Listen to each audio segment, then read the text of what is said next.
couple seconds. Awesome. Hey guys, it's Jay. Monica is going to be joining us in the next couple minutes, but we are super excited today to be joined with the legendary Charles Staley. Charles is a man with an incredibly impressive resume. He's written on strength, human performance improvement. I mean, you name it, anything that really is in the realm of exercise, science, he is the guy to talk to about it. So we're super excited to have him today.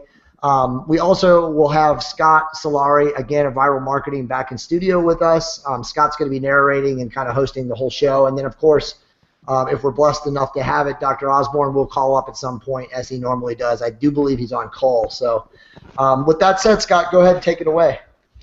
Yeah, well, just so everyone knows when they jump on, again, upper right corner, there's little squares that you click in there, and you can turn on the Q&A, and feel free to ask questions while we're live for Jay and Charles. But I guess my first question would be, one of the biggest things for people in general is like, and a deterrent, I feel like, is like going in the gym and just you don't have the money to hire a trainer, and you feel inadequate. You don't know what you're supposed to be doing and how to be doing it. Where do you even start with people, Charles, when you're starting to train them about how to handle fitness and the right way to do things? Well, I think if they're working with me one-on-one in a private setting, that certainly makes the whole process a lot easier. So that's one benefit, and I do always try to sort of keep in mind that people do have a lot of hesitation and a lot of let's just face it, it's fear. If you are significantly out of shape, going into a gym is kind of a scary thing, and it's easy for guys like us to just assume that everybody goes to the gym. But I think statistically, I think I saw a poll recently, and I think it's something like 8% of American adults have ever been in a gym. It's a really low number. Wow. So I think when you have control in a one-on-one situation, which is kind of how I do my thing, or at least most of the time, I think that certainly makes it easier. What was that number? Only 8% of Americans. It's very low. Don't quote me, but it's much lower than you would think. I mean, I'm pretty sure it's a single-digit number. Who have ever been in a gym? Yeah, I think that he's probably right on that. Wow, that blows my mind. But anyway. Yeah, but continue. I didn't mean to interrupt. Let's say I'm wrong by a factor of 2 and it's 16%. Whatever it is, it's super low. It's in the 10% range. But the other thing that I think sometimes you just have to remind people is, like, if you develop a skill set in anything, whether it's real estate or accounting or just shooting or just anything, there is a learning curve that has to be navigated. Hi, Monica. Hey, Charles, how are you? You can hear me. Hi there. Nice to meet you. Nice to meet you. But there's a learning curve, and I think you just have to accept. Okay, if I take on a new venture, there's work to do, and you just have to navigate that learning curve, and I think you have to be okay with that to start with. And I think that's an important first step. That certainly doesn't give you all the answers, but I just think it's just very important to realize, hey, it's a learning curve. If I suddenly decide that I want to start learning how to speak German, it's just going to be a learning curve, and you just have to get over that hurdle. But that can be part of the fun as well. That's not entirely a negative thing. But I think you're right, and the hardest question that I've ever been asked in a podcast is, how do you recommend that somebody get started? Which is, I realize, is kind of a derivative of what you're asking me now. Man, I mean, find a good coach. But then, how do you find a good coach? That's the hard question. I mean, how do you, I don't know how to exactly answer that. You don't have a frame of reference as a beginner. How do you find a good realtor? I mean, if you don't know anything about the industry, how do you know? I mean, Yelp. Well, you go on Google or Yelp if you're a realtor, but let me just jump in there real quick. So, well, first off, for the people that watch our show and read our sites, okay, and I think we'll link to Charles' sites at the end of the show and everything so you guys can know, but you've already found a good trainer, okay? Charles is as good as it gets. We have other people that we've linked to on our blog, so, I mean, you can find the right people, but I totally agree with Charles. It's very, very, very intimidating. It can be very difficult, especially for someone that really doesn't have a level of fitness, to go into a gym, especially in a major coastal population center, and try to train, right? Because, Charles posted an absolutely hilarious video yesterday. He was in the gym, and there was some woman doing, I have absolutely no idea what, but it's indefinable, yeah. when you go into these large coastal population center gyms, Scott, as you know, down in San Diego, and Charles is in Arizona, and Phoenix, Scottsdale area, you will see, like Charles just said, the undefinable. So it can be very, very intimidating. It can be very threatening, especially to people that have no experience and don't know what to do. So as Charles said, it's a lot better to go into these gyms with somebody who can guide you, can assist you, can show you correct form, proper technique, and all of those things.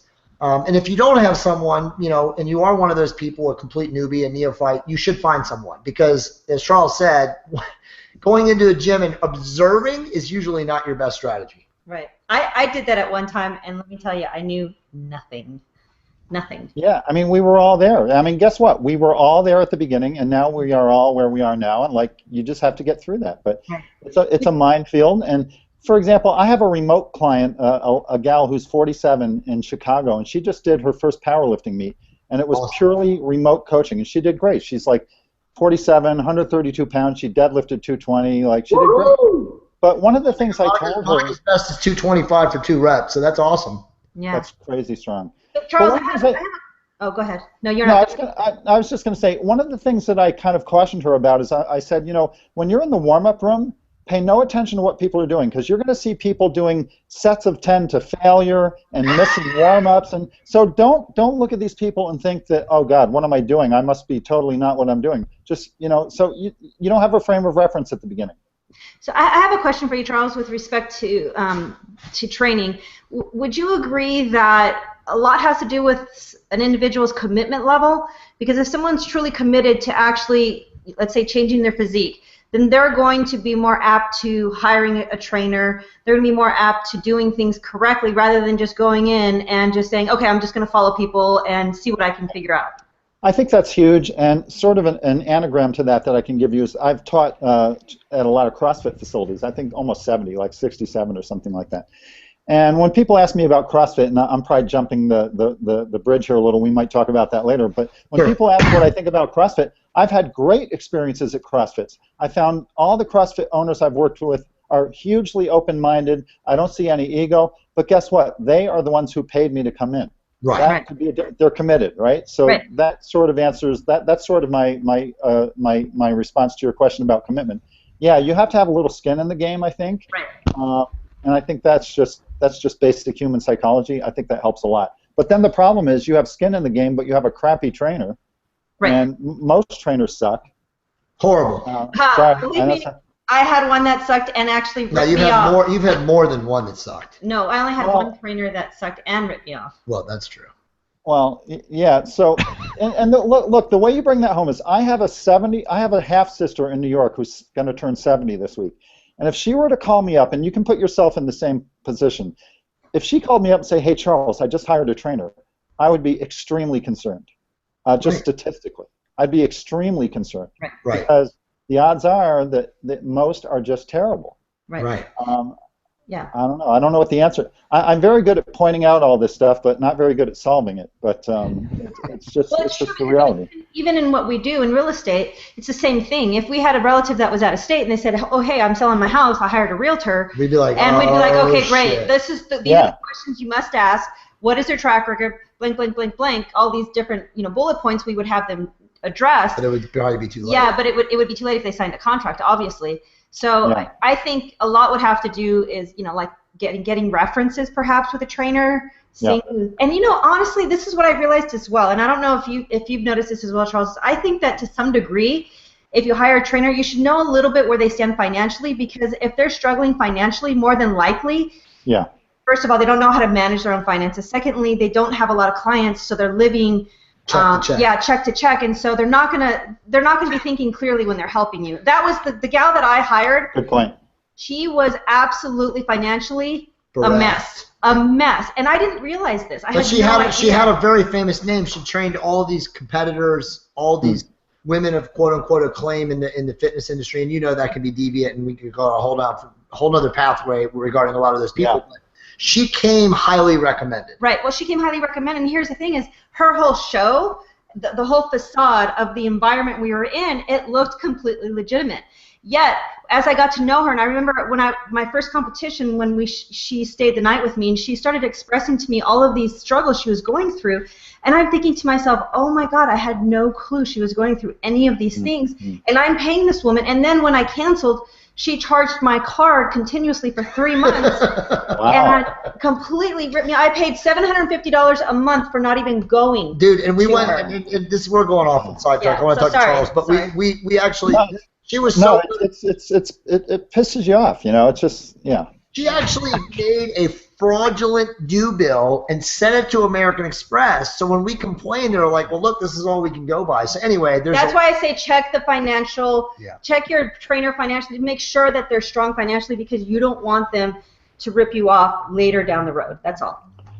Wow, so you've opened up a whole nother layer to this. I hadn't even thought to go down that rabbit hole. I'm just talking about competence, you know. But yeah, that's a great point. So I know with the gym I go to down here, it's a really nice high-end gym, and they have trainers you can hire within the gym that work for the gym. Do you think for a beginner that's a better route to go than finding someone random like on Craigslist or whatever? Oh, don't go to Craigslist. Number one, don't go to Craigslist. Charles, what are your thoughts on that?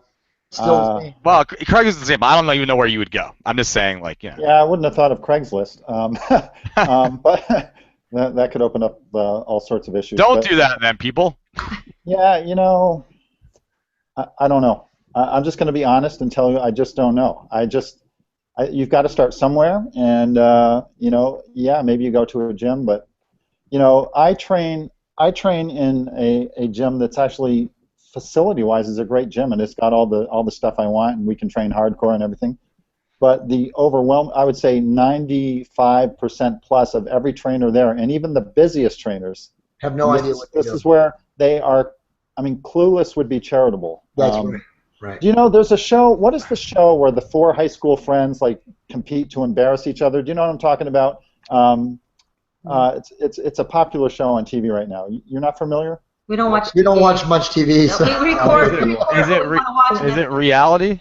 Well, what they do is they dare each other to do crazy stuff in public, and you have to do it or you lose, and so they'll have like a headset on, and so one of the things they have the guy do is he'll go into a gym and just pretend he's like the trainer, but he has no clue what he's doing, and he just has to see how well he can fake it, and it's hilarious.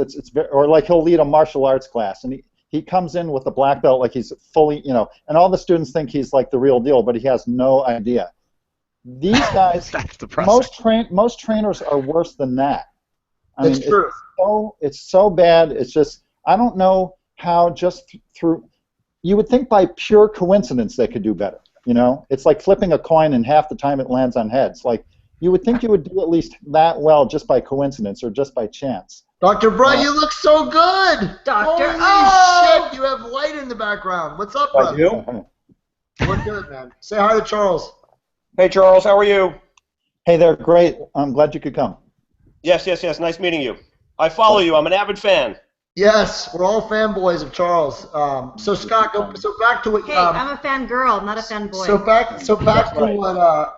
Brett's a clinical strength, and he's got his CSCS, Charles. But Scott, back to what you were saying. The one thing I wanted to say to echo what Charles is saying is that with SOAR, you know, we're trying to like fix what we're all talking about, right? We're trying to create a program that can actually teach people how to fucking lift weights, okay? How to go to the gym and not be a complete idiot. How to avoid or circumvent, you know, trainers who are, you know, don't have their best interest or, you know, are kind of misguided, as we already admitted ourselves. I think that's where it's going, Scott, and you know, hopefully as SOAR evolves, and Brett and I have, you know, big plans for that, you know, our goal is to make it something that we could evolve it at maybe a state and possibly even, you know, city, local level, where we create some sort of a governing body or some sort of an authority type body that can actually train people to exercise correctly. Because Charles can tell you, Brett can tell you, there's a lot of disjointed governing bodies that, you know, give people training licenses or personal training licenses or whatever, but none of them realistically are of a mindset, that it's more important to teach, from a holistic standpoint than it is to teach their specific disciplines. And I'll say a couple of the nice places. The NASM is good. Obviously, the Clinical Strength and Conditioning Association is good. I think ACE is okay, but again, they're all kind of out for themselves, and then you have all the what do you call it, like the doc in the box. You write for a book, and they send you an online test, and you get a license, and you prove nothing. But so there's so many different disjointed governing bodies. I think that becomes the biggest problem. Every trainer thinks they know what they're doing. They've got a different license. They haven't really learned. I mean, some of the higher ones I talked about have really professional, accreditations and certifications, but I don't still see where it translates to real world working with people individually. I mean, for what you're saying, Charles. I mean, it's very concerning that there's all these people training people how to work out and they don't know what they're doing. I mean, it blows my mind. And by the way, in terms of credentials, I do like CSCS very much. I like the NSCA, and I also like Pavel's work. I like what he's doing with Strong First and the RKC. I think they've done a good job. I've never run into somebody who was certified as an RKC or certified through Strong First who didn't have at least basic chops. So I like those organizations, but yeah, it's a minefield, and Brett, what are your thoughts? Tough stuff for consumers, for sure. So Brett, the original question was, and that got us onto this, Brett, was like, what do you do? Where do you start to find the right trainer when you're someone that's never been in a gym, and well, you go to SOAR. It's a long-standing problem, and I think that the exercise field, unfortunately, is getting worse. That may have been something that was said previously. I shouldn't even call it exercise. The exercise field, because that's really what it is. But that's really what it is. It's exercise. It's not progressive style of strength training from the standpoint of being goal-oriented. You take something like CrossFit, which is just jumping around. It's not. It's very much. While it is structured unto itself, it's not structured as far as the individual is concerned. In the context of making specific gains within a certain individual. In other words, even the WODs are not. They're not progressive. Right. So. That's I have many bad things to say about CrossFit. The one good thing about CrossFit, as we've spoken about before, is the fact that they encourage people to exercise, and that I like. The rest of the stuff, okay, and there are about 99 other things. So 1% of it is good, about 99% of it is bad. The other 99% of it is bad. From an industry standpoint, the relationships you build in there are good too. With regard to the fact that there's no progression, there's no emphasis on safety. I have a whole list of things, but that's really just one of the sort of the contemporary structured sort of exercise programs that's out there that really exemplifies what is wrong with the exercise field. I'm not even going to call it the strength training field. We strength train, they exercise, and there's a big difference. And if you've ever read any of Ripeto's stuff, and I know all you guys have, he talks a lot about that, and it's very much true. And it's something, there needs to be some more structure to it. The problem is that people are into exercise it's like, why do you go to LA Fitness? Well, I don't go to LA Fitness. I don't train in a gym. I train by myself or with a couple of guys in my garage, always have and always will. Exercise is a very social entity, as is CrossFit. And CrossFit, they play upon that. So that is, I hate that. That's something that has just unto itself, just that aspect of it. The fact that you are going to a gym or a CrossFit box to go and socialize is a disaster. Okay, it's a disaster. Nothing is written down. There's no tracking. Okay, there's no progression. Okay, how do you expect to get better? Okay, survival of the fittest. I like Ripeto's work a lot, but I actually coined that distinction between exercise and training back in about 2000. And if you go on YouTube, I actually have a 10-part video series from a presentation I gave called "Your Workout Sucks." And it's an important distinction because exercise is basically an experience, Right. and training is a process that's directed toward a goal that you're trying to achieve. And so that's an important distinction. And people, and I'm kind of like a broken record about this topic, but people are overly enamored with the pain and discomfort that arises from either exercise or training. Absolutely. And people use pain as a way to assess the value of physical activity. Right. And so nowhere else in the world does this happen, but it's true. And by the way, look, I do it too. You do it too. We all do it. If you're decimated from a workout, you're like, okay, wow, great, I had a great workout. But so the reason that this misconception is so pernicious is because it's built upon a kernel of truth.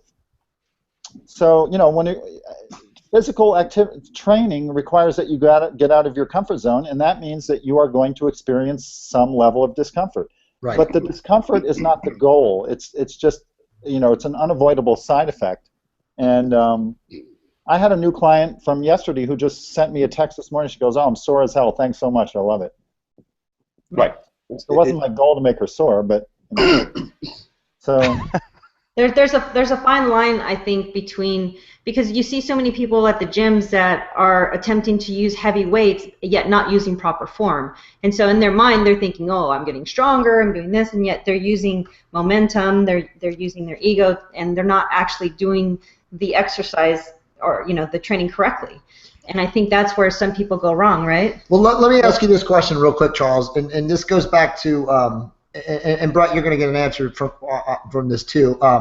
It goes back to like Scott's original question, and we got a lot of topics that I want to get into, but we'll transition from here because this is very useful information. So, a 30-year-old, let's say a 25-year-old, a 35-year-old, and a 45-year-old, guys, girls, doesn't matter. And I want to talk about women in strength training in a second, but Brett has an amazing workout in his book, Get Serious, Charles, which I don't know if you've read the book, but I recommend that you do. I've not seen it yet. Yeah, okay, good.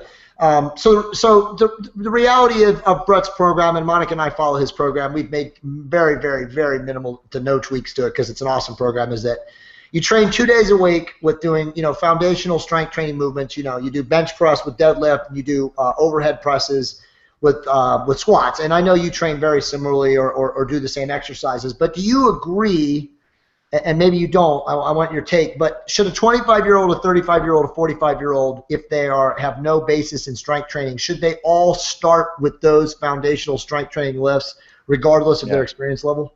That's what I start people on. I mean, I had a woman who started up a couple of weeks ago, and I had her doing those movements. She's let me see, I'm trying to think, she's 47 and obese. Right. And part of this will come down to the trainer's skill set as well, right? So, I mean, I'm not going to teach somebody Pilates or yoga because I have no expertise in those subjects. But the reason I don't have any expertise in those subjects is I think resistance training is more effective for the goals that most people have.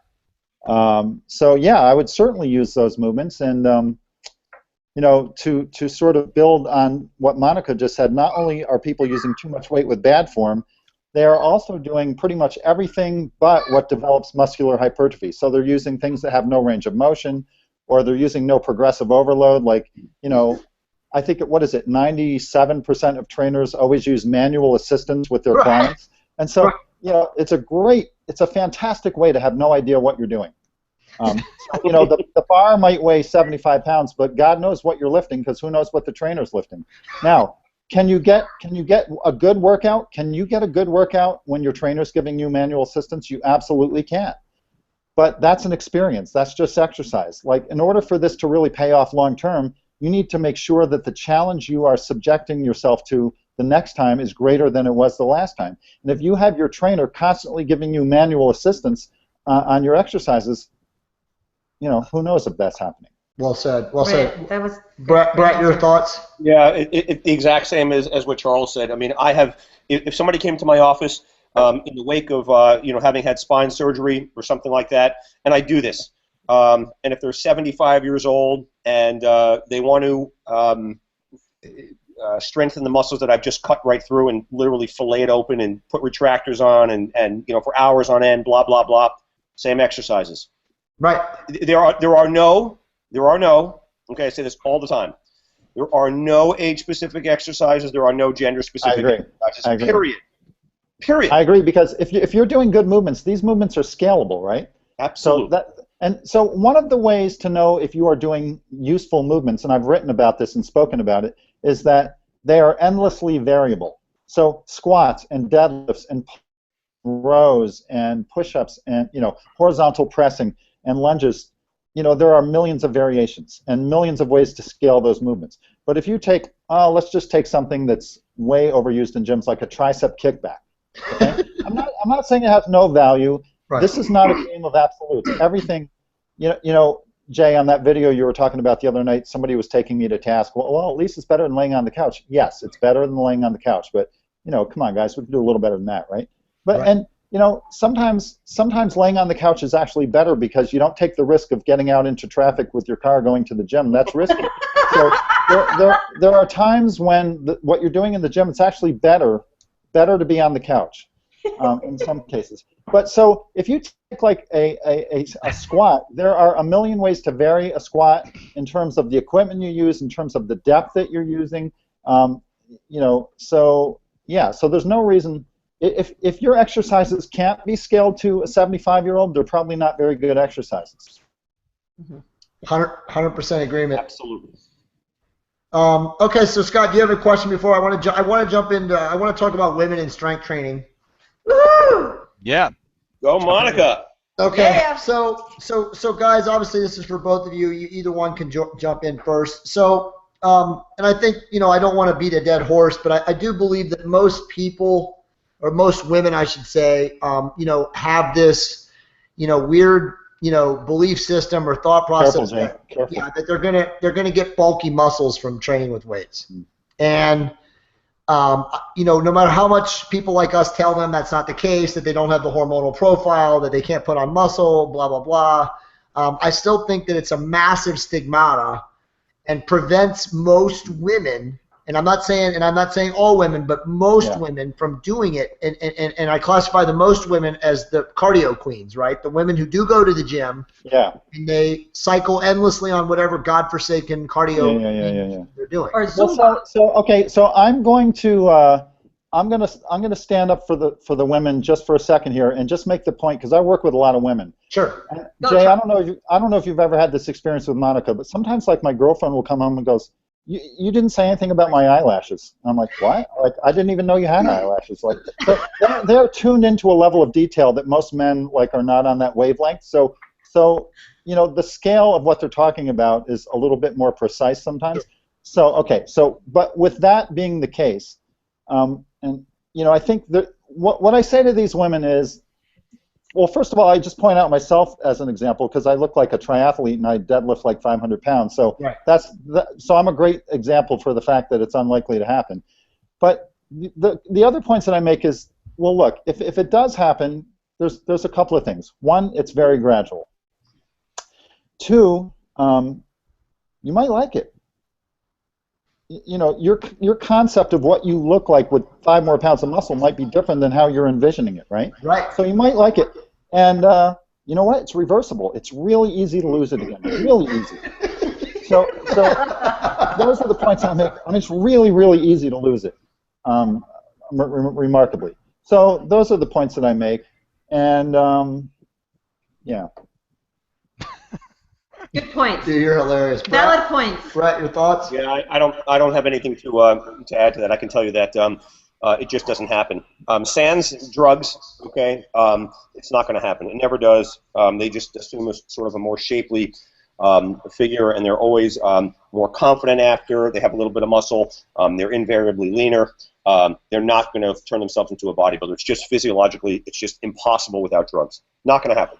And by the way, women tend to be there's a difference between how men and women relate to physical activity.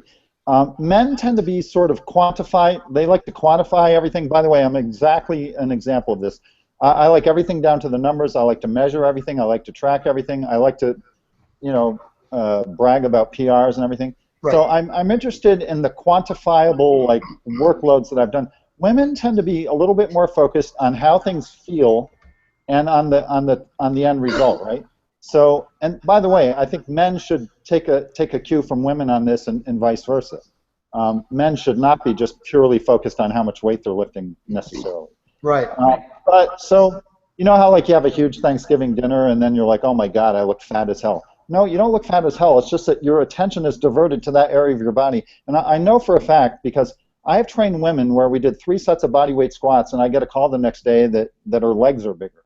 Now, of course her legs are not bigger, but she's just, her attention is sort of very focused on her legs because something happened down there that she's never felt before. And so, and it's not a criticism, like, you know, we all do this stuff. Right. So, yeah. Yeah. I personally enjoy training and lifting way more than I enjoy doing cardio. I mean, I'll just give an analogy of the whole women and you know, back to what you were just saying. Both of you guys say the same thing, but most women do desire to be relatively lean and muscular. And I say that because, you know, Monica is obviously an aberration at 43, the way she looks, but when we go anywhere in public, and we were just in Las Vegas for 5 days, you know, women literally stop what they're doing, and they come up to Monica, whether she's, you know, in a bathing suit at a pool or not, and say, oh my God, honey, you look so good, or I love your arms. I mean, she gets like that compliment like 10 times a day wherever we go. So that's so cool. I know it's totally cool, you know, but I know that women do deep down desire to have, as Brett said, a leaner, more fit, you know. I hate saying muscular when you talk about that to women, because women, again, have that weird assumption that muscles are going to get big and bulky and look like a steroided woman bodybuilder or something. They're not.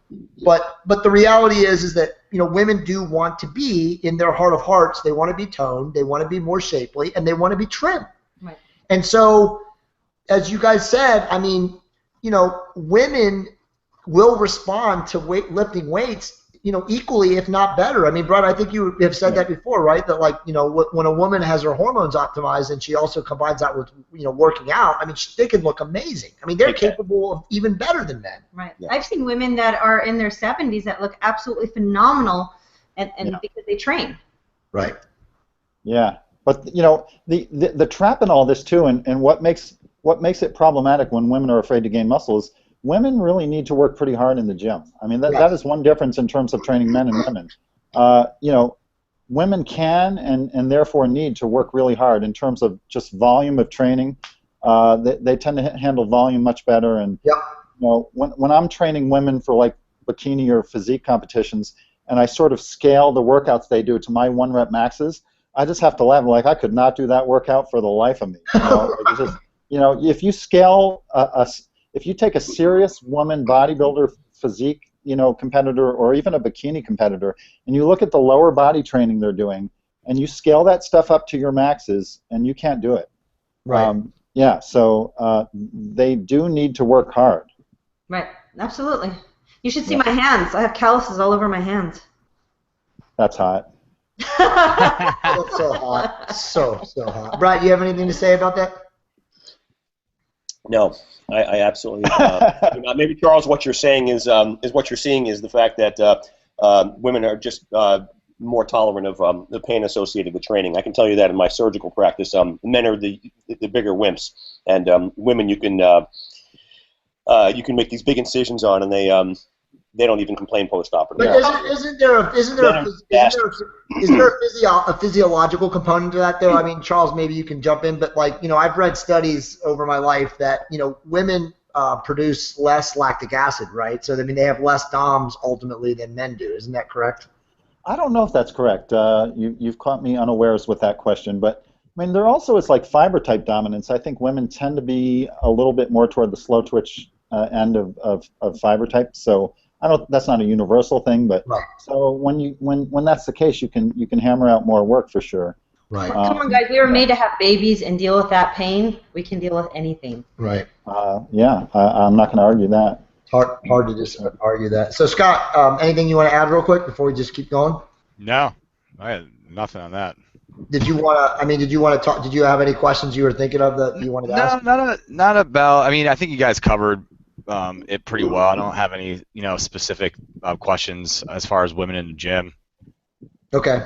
Let's go back to CrossFit. Let's talk a little bit about CrossFit. It's a fad, right? I mean, I know we've already hit on a lot of the points, but Monica brought up a good point, and I want to maybe go down that path a little bit. I really do believe, the whole experience, weightlifting and CrossFit. The main difference is, people go to CrossFit gyms for the communal aspect of it. Okay, like Monica and I train at LA Fitness, and not because we want to, but because we have to, because we have childcare there, and it's literally like across the street from where we live. And we don't have a dungeon. Yeah, we don't have a dungeon yet in our house. That's coming.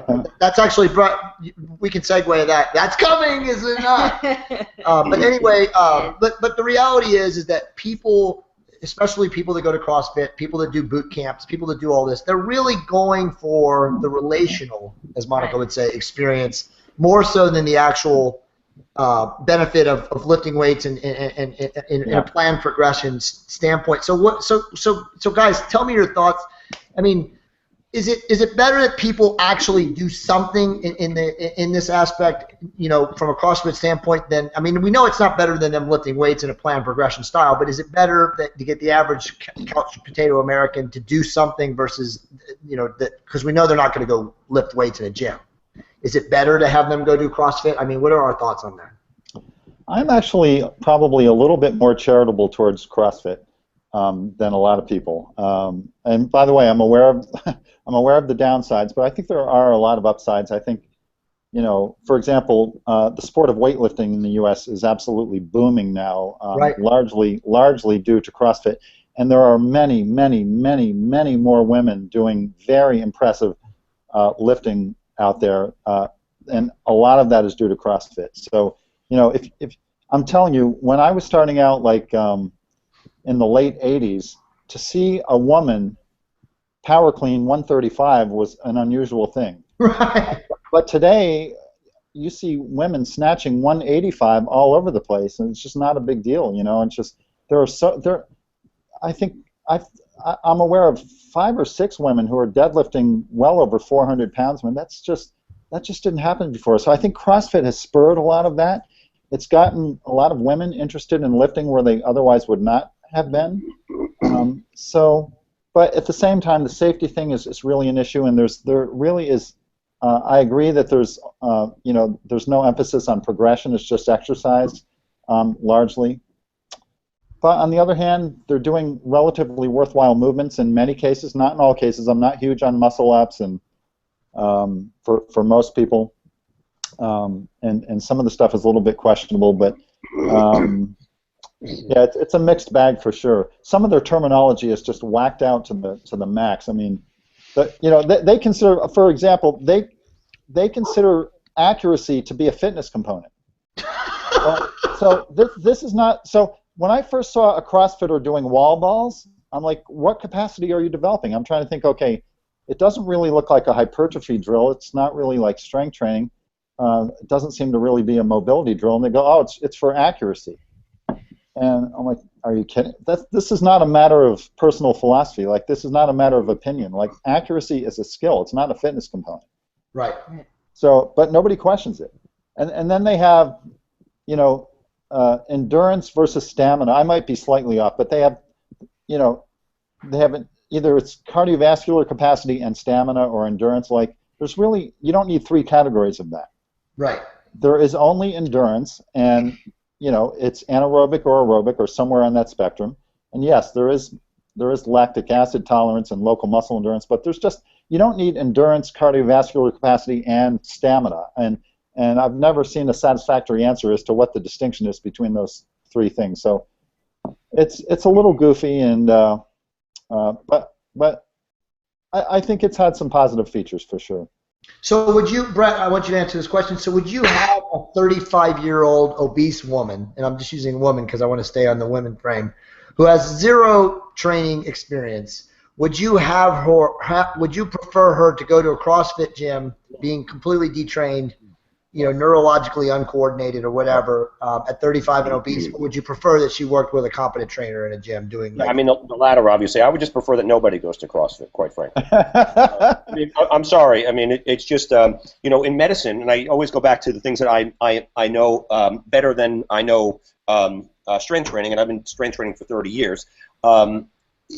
There's always a risk-benefit. So when you're deciding whether or not to operate on somebody, You always, and I just did this not 3 hours ago. Somebody came to the emergency room with a huge hemorrhage in the brain, with end-stage liver cancer and prostate cancer. And the wife is begging me to operate on him. And I said, ma'am, you need to tell me, okay, how the benefits of the operation outweigh the risks, okay, in the context of this gentleman's life expectancy, okay, and the risks of surgery. He was jaundiced, okay, he has liver cancer, okay, he's a mess, okay. It turns out that we ended up sending this poor gentleman, to hospice. So it goes back to the same thing. When you look at exercise, particularly, well, CrossFit, I'm going to call that exercise, not strength training, there's a risk-benefit, and then you have to decide whether or not the benefits outweigh the risk. The one thing that I do like about CrossFit is that they, as Charles had said, they do encourage people, and they certainly have uplifted the sport of weightlifting and pulled it up sort of by the bootstraps, if you will, over the past several years. But, and that's a big but, they've also increased the injury rate of those individuals that are exercising, okay, and this is in the forward of the book, you know, by 48 or 49%. I forget what Mark Asanovich had the data that he had mined. Okay, so we're exercising, not necessarily strength training people. Okay, but we're also injuring a very, very large percentage of those patients, individuals. So then you have to wonder as to whether or not this is something that should just fall by the wayside and just go away, or you know, should it just be supplanted by progressive strength training? And my answer is, well, the latter, as opposed to the former. Are we going to lose members, so to speak, if you will, by virtue of moving everybody over to a more regimented program? Yeah. And to tell you the truth, I don't think that everybody, I don't think that we're quite capable of generating the excitement, of generating the camaraderie with rote type strength training, okay, like CrossFit does. So they do an excellent job of advertising. They do an excellent job of establishing a cult following, okay, and that's worked well. But you always have to question as to whether, you know, whether or not they're actually doing grossly, they're doing well by people, or they're not. And that's really what it boils down to. I mean, Jay, in a circuitous answer to your question, I would prefer that they just stay away. And if they're going to go to CrossFit, listen, I have a friend, okay, who's been to the games twice, drug-free, okay. The guy's a monster, okay. He's just one of these freaks, okay, as I call him, where he's just so good at all of these Olympic-style movements, okay, and at the same time runs a 5:30 mile, okay. And I've run with him. He's unbelievable, and I don't do any running. But when I was doing that SEAL thing, okay, then I had him actually come over and teach me how to run, because he's a very, very good runner. But he also has no problems, you know, squatting into the mid-fours easily. I've seen him easily clean, you know, just throw 275 up a joke, okay, and he can do this repetitively. So he has what I would call a very, very good mix of strength and strength endurance. He's just spectacular, which is really how all those guys are built, the elite of the elite in CrossFit. And you notice one thing about those guys: they don't get injured. Okay? Right. Why? Because the guys who are the elite, okay, have been exercising as long as Charles has, okay, for a zillion years, and they've mastered these movements. Okay, to go in there and to subject an individual that's 35 years old, morbidly obese, okay, and teach them how to do a snatch is absolutely absurd. When they have no sense of body mechanics, no sense of how to move the weight. No sense of you know, sort of how they're, you know, how they're, well, it's just body mechanics. They don't even have any sense. They have no experience with the weight. Okay, you can't do that, and that's really one of the other problems with it. But again, because there's this mass hysteria when you go to these CrossFit boxes, and everybody decides to try to do a snatch day 3. Not good. Not good. Not safe. Okay, so there are a lot of problems with it, and you know, again, you know, Charles, getting back to what you said, I question as to whether or not the benefit outweighs the risks in these individuals. I just don't know the answer. I don't know what the data is. Of course, if you can't ask the CrossFit people, because they'll all obviously, you know, it's obviously going to be skewed, you know, that answer. I agree. I totally agree with your concerns. I totally agree. You guys, one thing that I can relate to, especially if you're speaking of someone, let's say 35 years old, obese, a woman, typically what I've found, and this is what in the past I actually did as well, is most people will want to join, like, let's say CrossFit or like those transformation camps or those boot camps or those type of things, because they are not as intimidated. It's people on their level. It's somebody who's perhaps, you know, not in the best of shape that they can work with, be held accountable with, not feel like they're training with, you know, a competitor or someone to that degree. Yeah, people are looking for accountability partners. That's what Monica's pretty much saying. Yeah, well, and also that they don't want to be intimidated and feel like they're going in overweight and dealing with a trainer who's in shape and fit and getting judged or whatever it is. I mean, there's so many different reasons, but I'm just telling you how things were done, like how I viewed things in the past. So. Yeah. And by the way, I wanted to expand on something that Dr. Osborne was saying, which is that, you know, a lot of these freaks that are coming out of CrossFit, you know, are freaks anyway. It's right. Absolutely. CrossFit is just giving them an avenue toward what they are already good at. Right. For the most cases. You know, if I were to try to work my way toward a 530 mile, my 500 deadlift would go down to 135. I would say, right, yeah, 200 pounds. Like 35 pounds of muscle. Yes, there are people out there who can do it, and I think, what's his name, Alex Viata, do you know that name? Yeah. But, you know, he's like a 700-pound squatter, and he does ultra marathons.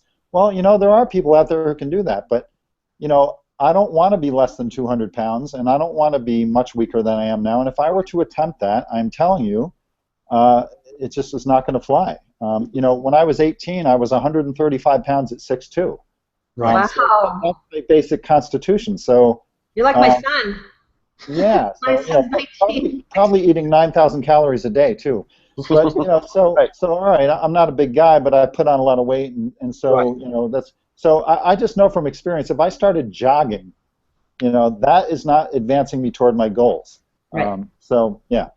Yep. Yeah, I mean, just to add to what they're both saying, you know, for the people that can't follow along, I mean, you know, just use the LeBron James analogy. I mean, we can't all fucking be LeBron James, right? The guy's 6'8", 265 pounds, 6% body fat, has a 45-inch vertical leap, and sprints probably, you know, a 4.2 40. So the LeBron James of the CrossFit world are the guys that we're reading about, right? They're the completely aberrant genetic freaks, you know, type 2 muscle fiber, you know, mutants who could just run and jump and are capable of all these explosive movements and being highly skilled too. So I guess we'll leave the CrossFit thing. I think, you know, going back to what Brett was saying, that the only thing I would like to say is that the average person, man or woman, going to a CrossFit gym untrained, and when I say untrained, meaning they have no history of training with weights, and they also have no athletic history, is going to fuck themselves up because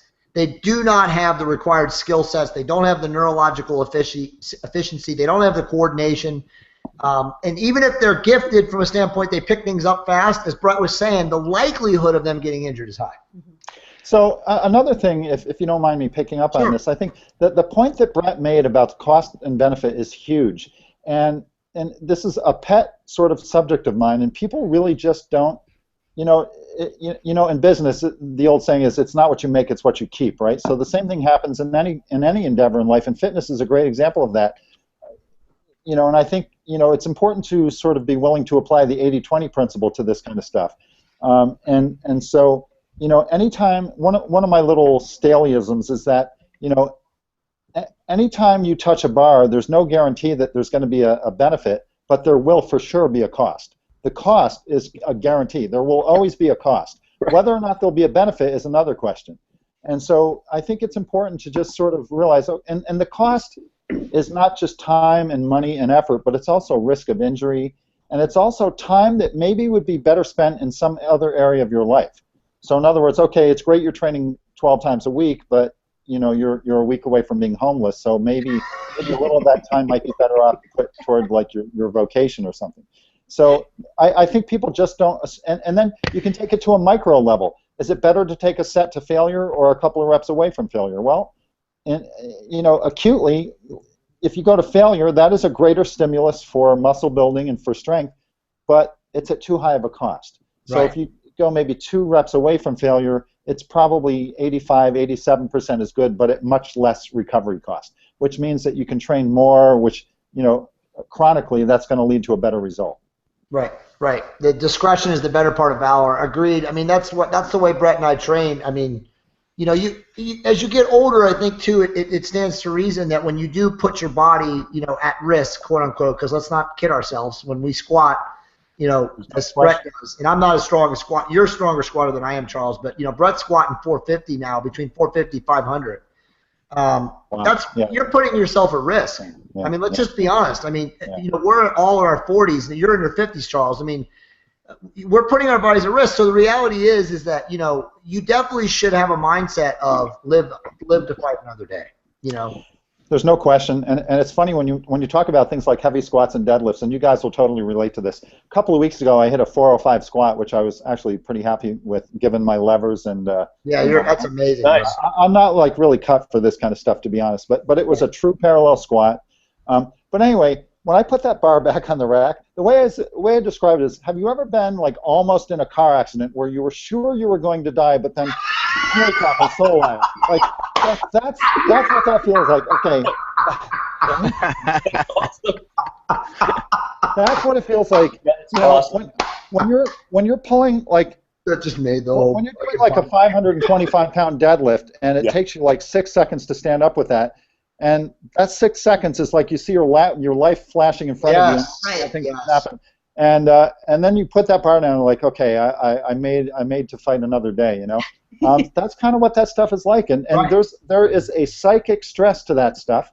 I don't know if it's good or bad. I kind of like it, but yeah. Right.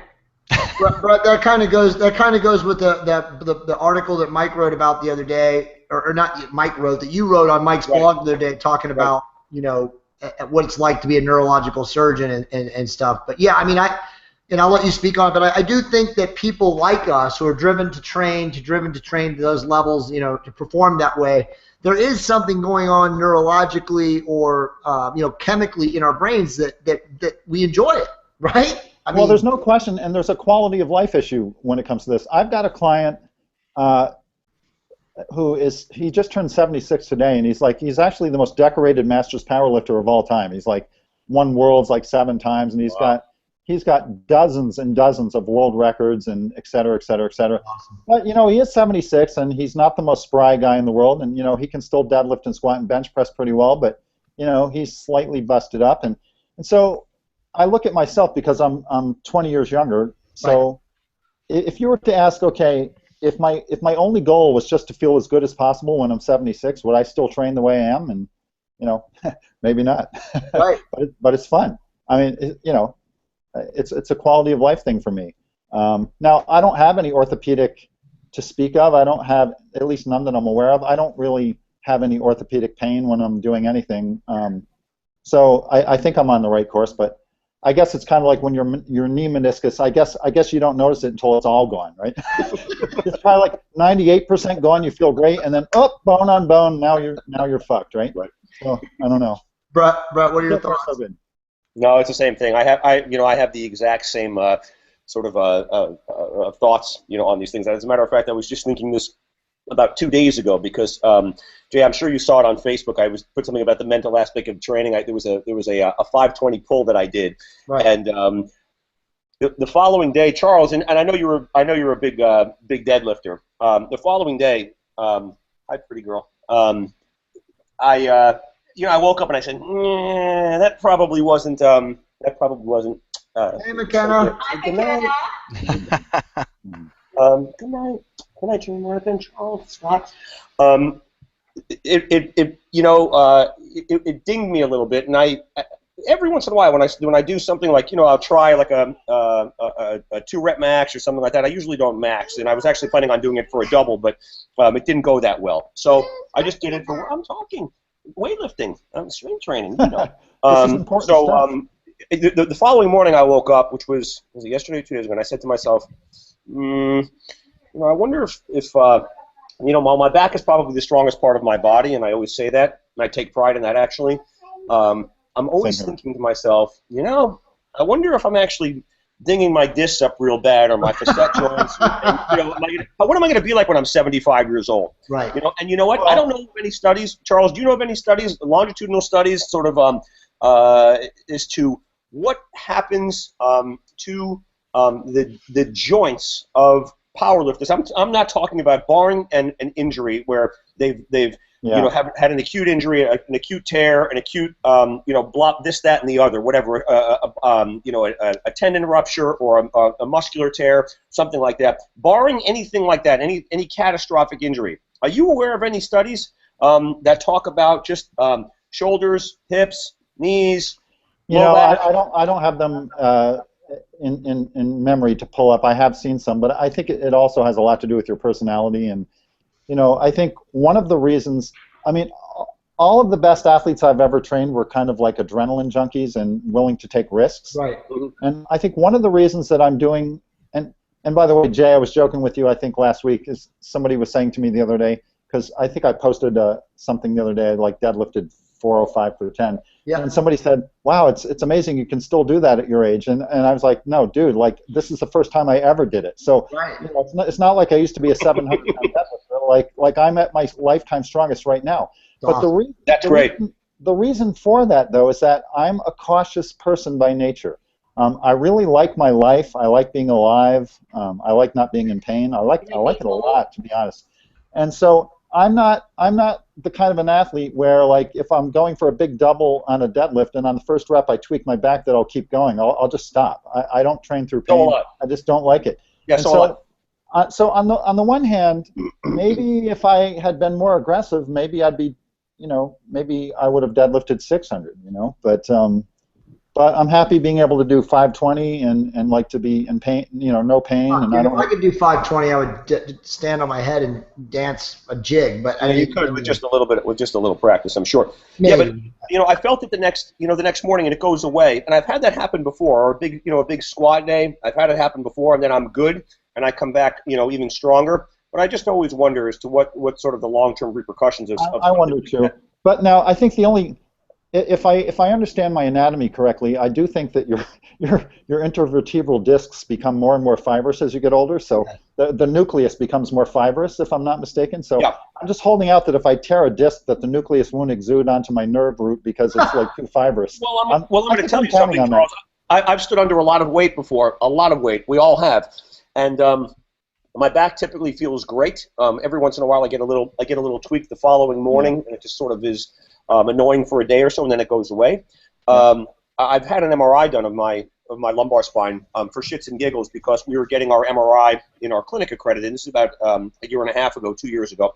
And my discs, they're all desiccated, so all dried out, and I probably have about 50% loss of height in every single one of them in my lumbar spine. There are no herniations, but it looks like, I don't know, it looks like somebody who's, I'm 45, it looks like somebody...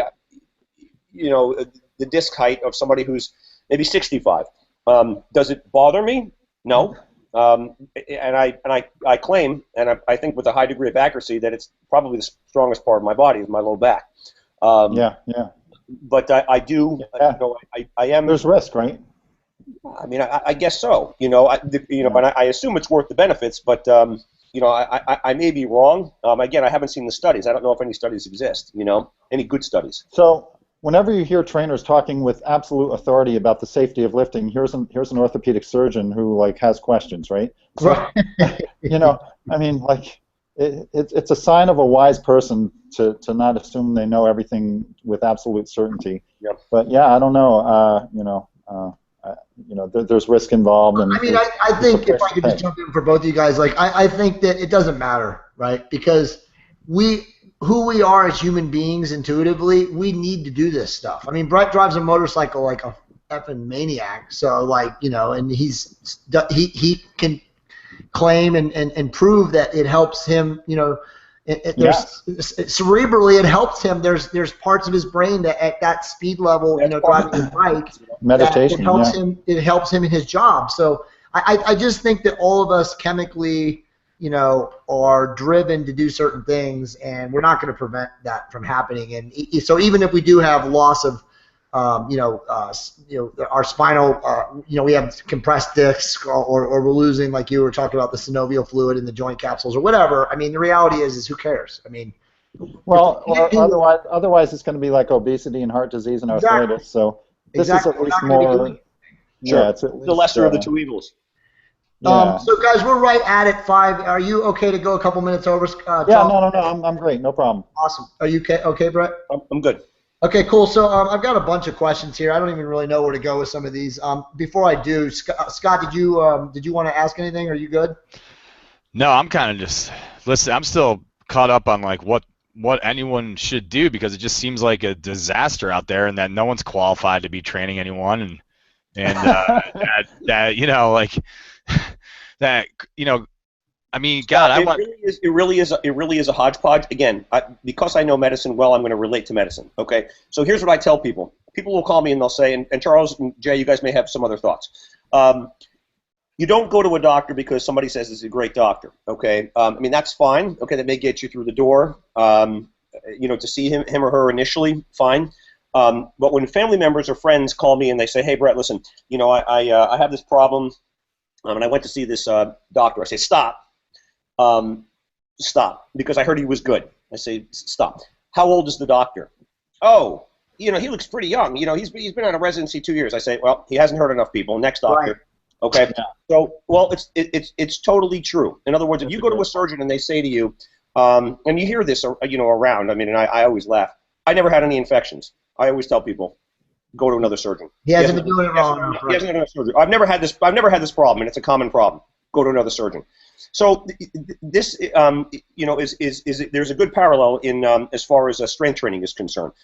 My thought would be when you go to a trainer, okay, a couple of things. Number one, you're not going to go to a cardiologist if he's a fat slob, okay, because he's not taking his own advice. And I would advise somebody to walk out of his or her office in that context.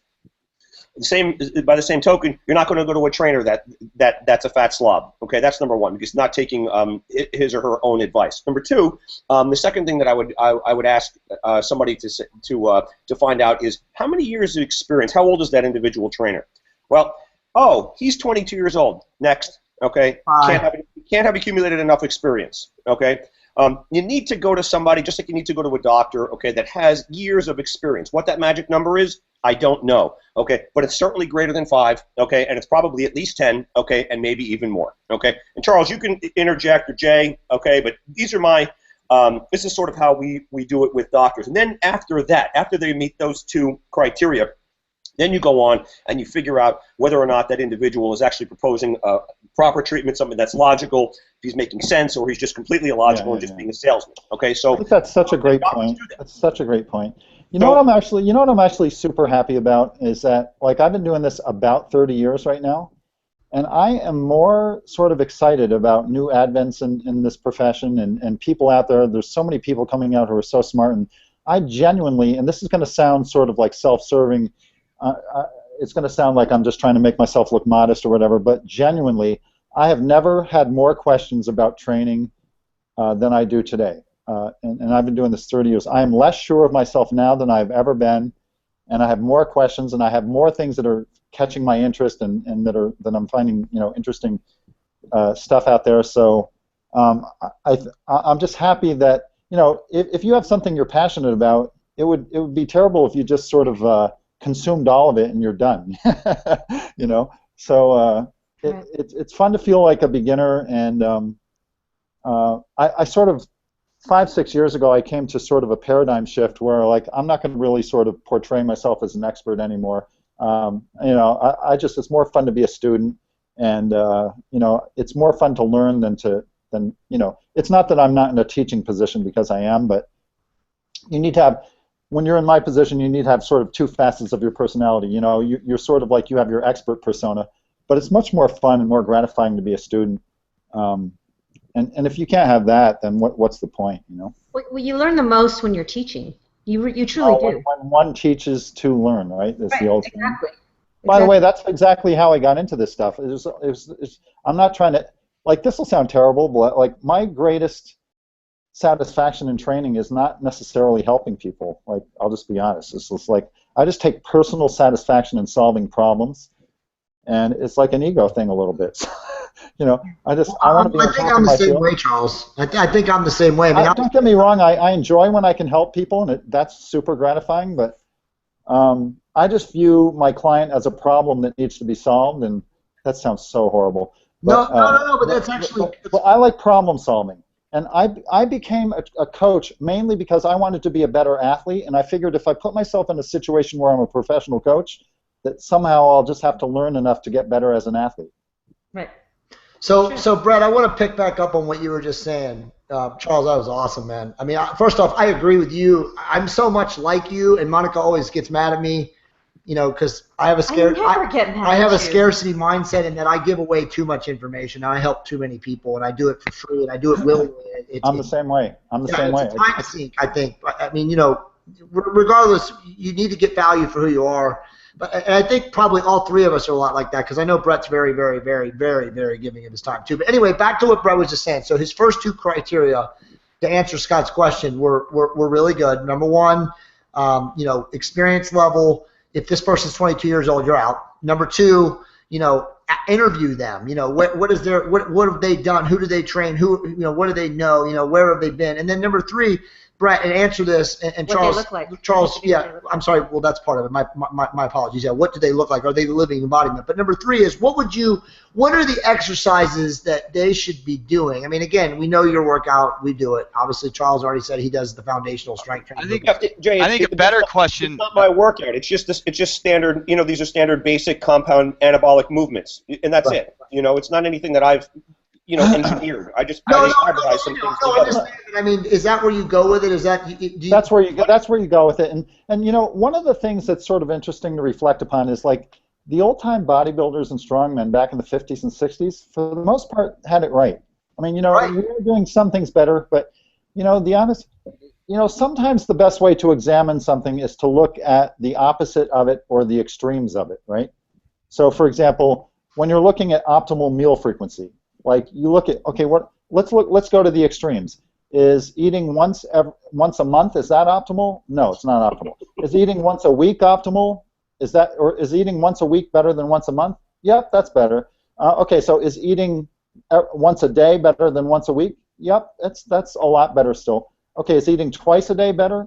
Yep, it's better, but you know, not to the same degree of magnitude, but it's better. And then you get to a point, okay, is eating 14 times a day better? No, that's not better. So that's kind of how you find the middle sometimes. But basically, the best way to learn what you should do in a gym is to go to a gym and watch what trainers are doing with their clients and just do the opposite of that. So then the next question is the opposite of what? Okay, let's go through the list.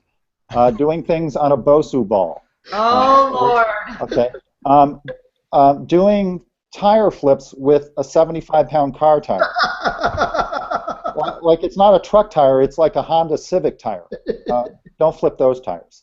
At the same time, don't flip 1,200-pound tires.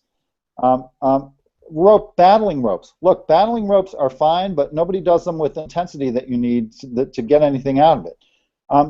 Or doing things, you know, there are exceptions to this, but doing things that only involve one joint.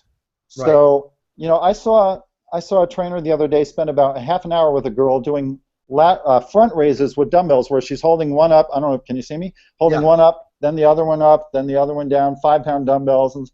So why train one joint at a time? That medial deltoid is kind of small. It's you know, like glutes and hamstrings are way bigger. And there's a funny thing, like when you train big muscles, you get better results. Right. It seems to impact your metabolism.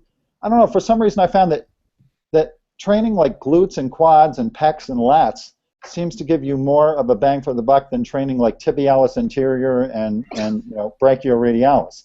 It's just so you know, train things that involve more than one joint at the same time, and actually use weight. That's a good idea. Use some weight, and it also, you know, it works a lot better. For some reason, when you're training, it works a lot better when you lift the weight instead of your trainer lifting the weight. That's another big key. And then range of motion helps, because actually the definition of work is when you displace a mass over a distance. So now, don't get me wrong, this is not a game of absolutes, but planks can have a point, but when you do a plank, there's no range of motion. No. So now, if you have some kind of physical therapy problem or you have some core instability, I mean, core stability, I'm not even sure what that means, but I've never, I've never been walking down the street and just suddenly lost my balance. You know? So I feel like I'm pretty stable. So you want to do a plank, that's okay, but a plank probably burns like 3 calories per hour. Right. So I just think, is it better than laying on the couch? Debatable. Because if you think about it, when you're getting up and down off the couch to go to the fridge for snacks, you're getting some squats out of that. Right. So, it's Scott, I bet you didn't know that Charles was a stand-up comedian, did you? Oh my God, I love it. You should write an article about. You should write an article from this persona, Charles. I've written so many articles. I've written like 14 versions of the same article, like just with the same. Hey Charles, do you do online training? I mean, what's your fun 14 different ways? What's your take on online training? Do you do that? I do have online clients, but you have to just pre-qualify your clients. So people have to have some basic concept of mechanics, and so I ask for videotapes of like basically if I see somebody do a squat and a deadlift with a reasonable amount of weight, that's pretty much all I need to know.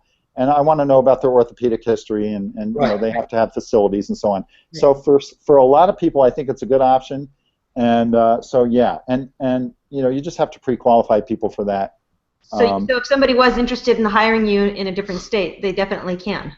Yeah, they definitely can, and that's just targetfocusfitness.com, and people can find me there or on Facebook.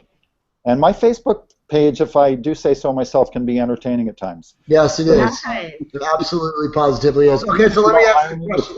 It's worth paying a visit. So Scott, I think who's that? Me? No.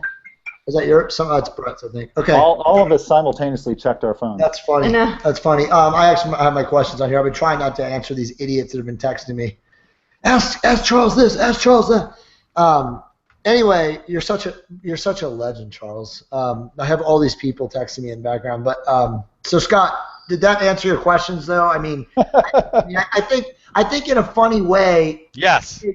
I think the rewind of this is going to be absolutely fabulous because there's been some amazing points made in this. Charles is very wry with his humor, but I think that he really did do a really good job. So here's some of the questions. These are basic. So Charles, what are your thoughts? And Brett, I already know yours, but you can add them too. What are your thoughts on Arthur Jones's version of HIT training? The Nautilus circuit, one set to failure. Exactly. Yeah. I think he was missing the boat. I mean, I think we know that volume is you need a certain minimum threshold of intensity, which depending on who you talk to could be between 60 and 70% of 1 rep max. But once you've arrived at that.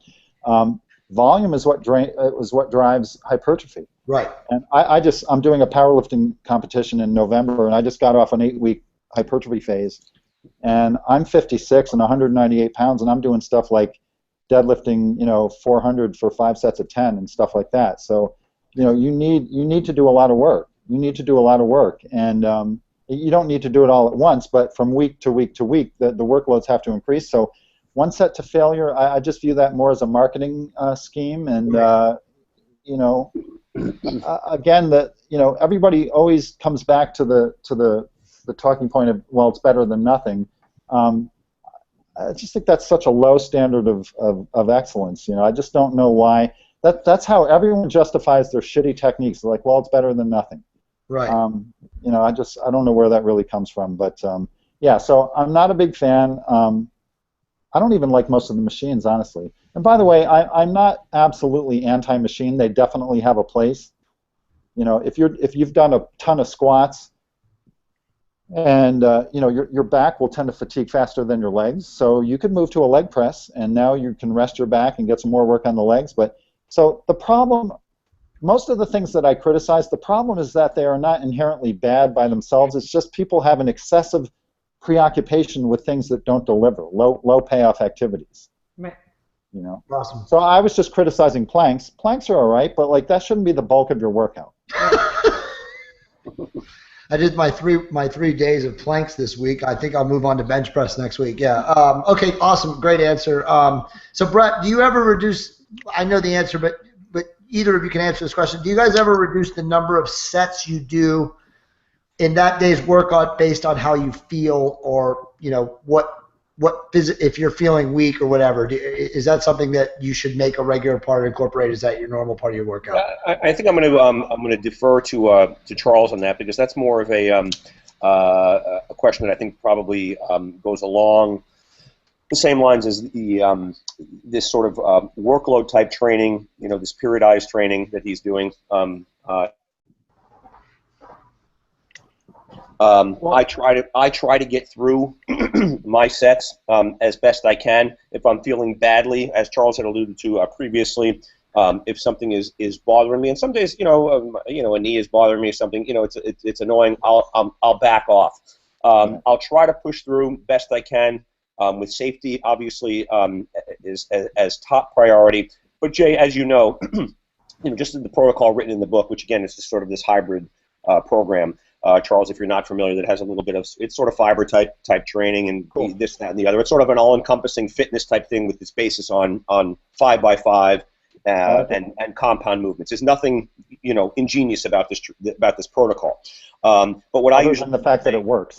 Yeah, exactly. Other than the fact that it just works because it works. It's just 5x5s. It works. Yeah. And there's a lot of rest built in. And what I was going to say is, in answer to your question, Jay, is just if I feel bad on a particular day or days, okay, that's time for me. That says to me, you know what? And I told you this before, Jay. Take a week off. Exactly. Always best to rest, okay, than to get yourself into trouble. You want to live, okay, to the next, okay, week of training, okay, or whatever it is.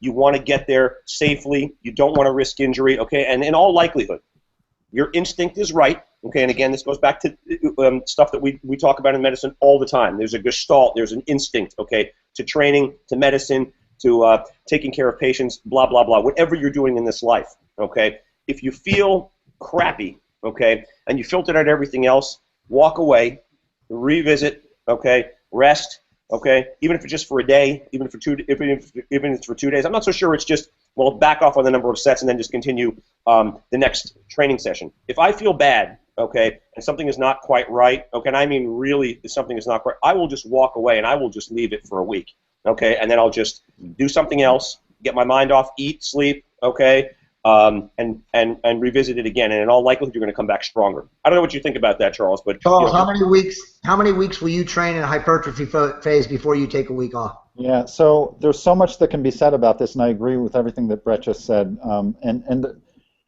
There's a difference between how you might approach deload weeks or tapers on a hypertrophy phase versus a strength phase, right?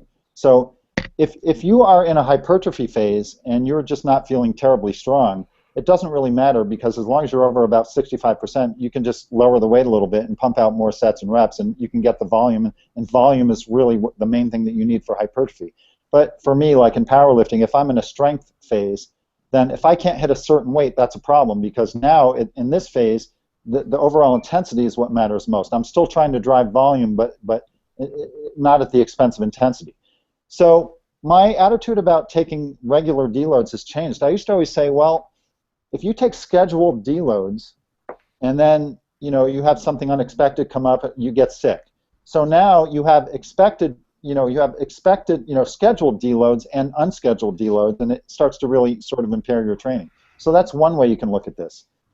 But I've been influenced recently a lot by guys like Dr. Mike Israetel of Renaissance Periodization, and they've kind of convinced me of the value of taking scheduled deloads. And so far, it seems to be working for me well. I don't really get sick, so that's not a problem.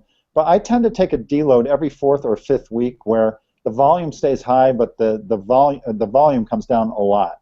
So, for example, if I'm doing 5 sets of 10 on my heaviest week with 400 pounds, then on the deload I might do like 1 set of 6 or 7 or 8 with 385 or something. I try to keep the intensity fairly high and just back the volume way down.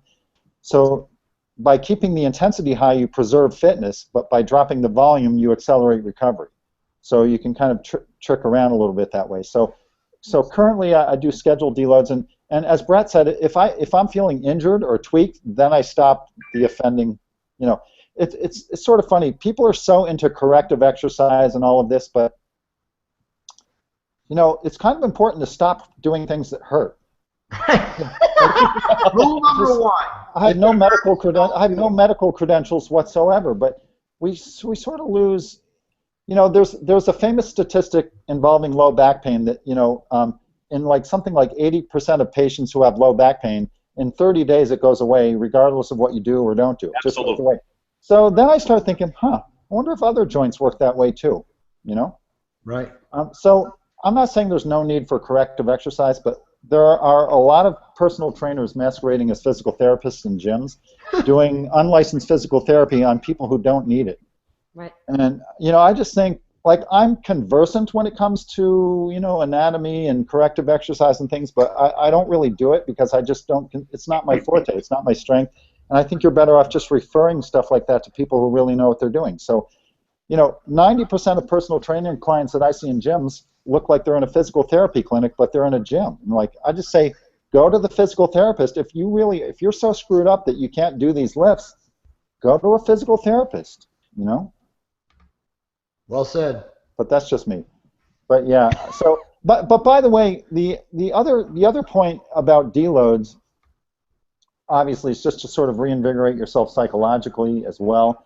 And there's also a healing component of that, you know. So, you know, you're getting specific stresses. So if you do a certain collection of exercises for 4 weeks, that stress is actually, Dr. Osborne could speak to this with more clarity than I can, but your ligaments and tendons and even, I think in some cases, bone surfaces, you know, are aligning themselves to be able to better cope with those exact stresses, right? So then you need to let those things recover a little bit. And then when you take on a new battery of exercises, if those are different exercises, then now your body is now adapting, all your structures are adapting to withstand different types of stresses. So, very cool. Yeah, but the thing is, you should do it. It's not, if you never need a deload, you're not training hard enough. That's absolutely true. Agree with that. So. Awesome, Brett. You have anything else to say? I mean, that's No, pretty. I mean that, you know, no, I don't. That's one of the things that you know, is one of the sort of the topics in the book that's stressed. You know, in that appendix in particular. I mean, we talk about stress in the book, et cetera, but we also talk about that mandatory week of, you know, as Charles had called it, deloading, which is a periodization term, a strength training term, and I think that's exactly right. I mean, I actually, instead of just deloading, what I actually do is I just say, listen, every 6 to 8 weeks, it's a mandatory. I don't care how good you feel, you're off, right? Okay? Because you're overtrained. Okay. You're overtrained. We're all overtrained. Yes, you're overtrained, okay, and the rest will serve you well. And I know everybody is crazy. You have to go to CrossFit 5 days a week. No, 6 times a week, okay? No, okay? You need to go to CrossFit if you're going to do it, if you're going to participate in the stupidity, okay? If you have to do it, go twice a week. Right. Okay? Go twice a week. And then let me just add something real quick, and then Charles, you have the last word. And first off, before I say it, guys, this has absolutely been an amazing. I mean, this might be one of our best ones. I mean, there's so much wisdom in this hour and 20 minutes so far. Charles, thank you so much for coming on. Thank you. I'm glad. No, we're going to have you back for sure. I mean, it was a little unscripted, which is really what, because I kind of wanted it to go the direction that you wanted. Better that way. Yeah, we hit a lot of amazing topics. I think on the next time we have you back, we'll make it. We'll have like 3 or 4 bullet points, and we'll go crazy. But just to add about Brett's program. Monica and I have been doing bodybuilding, quote unquote, you know, what I call repetitive overuse training for probably almost a decade and a half to 2 decades.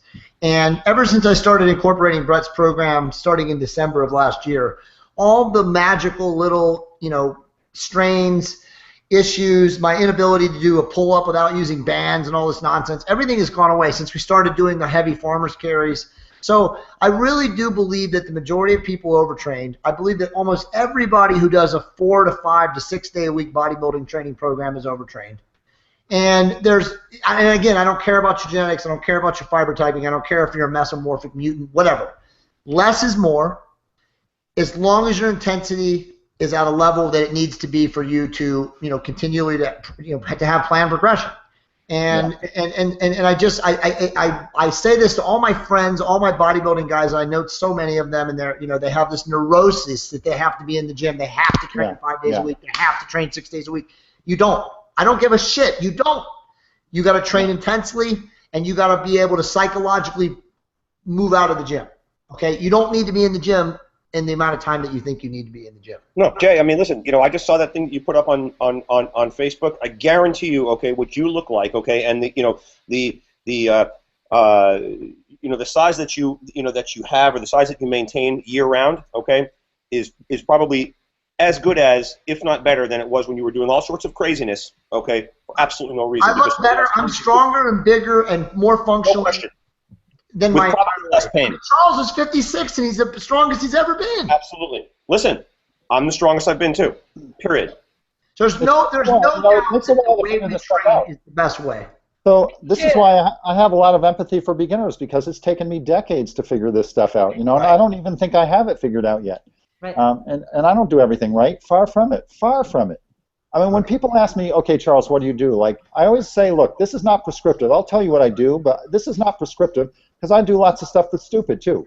But, we are all the sum of our positive behaviors minus our negative behaviors. Even the best do some things that are less than optimal and do some things that are dumb. But if you do more smart things than dumb things, you'll come out ahead. Right. Exactly. Well said. Scott, anything else you want to say? No, I think this is unbelievable. Awesome. Guys, I got to run. Awesome. Hey guys, Brett, thanks for coming on. Charles, great meeting you. Yep. Thank you, guys. Enjoyed. Just remember, guys, you can find Charles on targetfocusfitness.com, and then he's also got articles on breaking muscle, and you can go through the archives of tnation.com, and there's tons of articles. But again, thank you guys for coming on. I'll post this soon, and we'll get the transcript up in the next couple days. Thanks, you. Guys. This was great. Awesome. Thanks, Charles. Talk to you soon. Guys. See you, Scott. Thank you. Ciao. Bye-bye.